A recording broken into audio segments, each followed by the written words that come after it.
Joining us now is Marc Short, Advancing American Freedom Board Chair. Marc was also the former White House Legislative Director during the first Trump administration and former Chief of Staff for the Office of Vice President Mike Pence. It's good to have you back, Marc. So, thanks, sir. What do you think happens here? Look, I think we're headed to a shutdown. I think it's frankly to the points that Speaker Johnson just made. I do think Republicans have been there before. I think typically most of the shutdowns in the last few years have been Republicans looking to contain spending. And in some cases, there wasn't really an out, but you're feeling pressure from the base of your party to do something in opposition. And I think that's where Democrats find themselves today. I think it's a little bit hard to explain when Republicans pass resolutions in the House, continuing funding at existing levels, and Democrats actually saying we're going to shut it down because we want $1 trillion in more spending. I think is a hard argument to make, but I think this is less about the policy, and it's really more about the politics of where their party is right now and wanting to show opposition to President Trump. So how long do you think this lasts? That's a great question because, again, if there was a policy solution, it'd be a lot easier. But I think that probably the pressure will build on Democrats, that there's a pathway out, in that one of the positions they have is one that Republicans, I think, unfortunately, have signaled they'll accept, which is to extend the Obamacare subsidies. I just think Republicans have wanted to do that at the end of the year.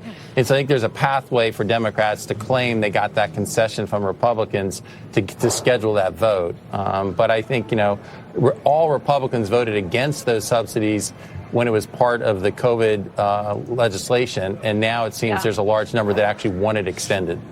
I wonder what the court of public opinion is going to decide here, because the Democrats are making this about health care. They're making about Medicaid cuts and the big, beautiful bill. They're making about the subsidies, the COVID era health care subsidies, as you just mentioned. At the same time, we're expecting this announcement from President Trump this morning, as our Eamon Javers just reported, on making drug prices lower and getting more access to lower cost drugs for Americans. And I do wonder if that's kind of a strategic play here for getting the high road on this healthcare issue, as the Democrats try to make the shutdown about it. Well, I think it's probably viewed by most Americans as a pox on both houses. I do personally think the Democrats are the ones instigating this shutdown because, again, the House has already passed legislation to keep the government open.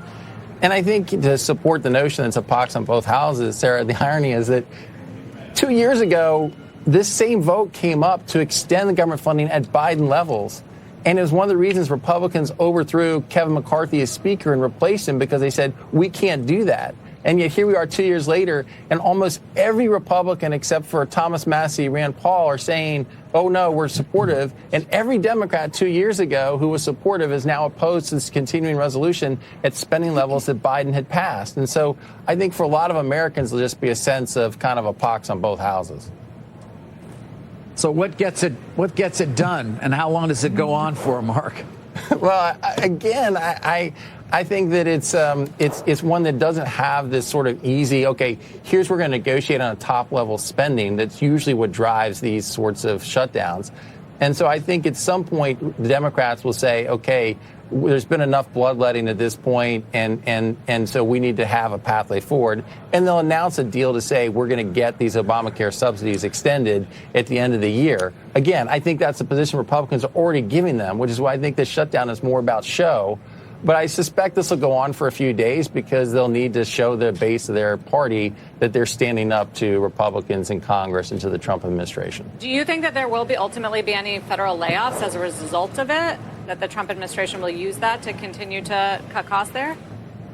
Well, Sarah, I think that certainly Russ Vought has always been a fiscal hawk, and I think he would want that. I think the question is, will President Trump allow him to do that? In the first administration, when there were a lot of cuts proposed, President Trump actually overruled and opposed OMB's cuts that they proposed. I think now the president is in a more revenge scenario against the federal government, so he may want to allow some of those to move forward. But ultimately, I think that's going to be a decision internally to the White House whether Trump allows OMB to continue with those. All right, Marc, thanks for the perspective. It's always good to hear from you. Marc Short. Thanks for having me.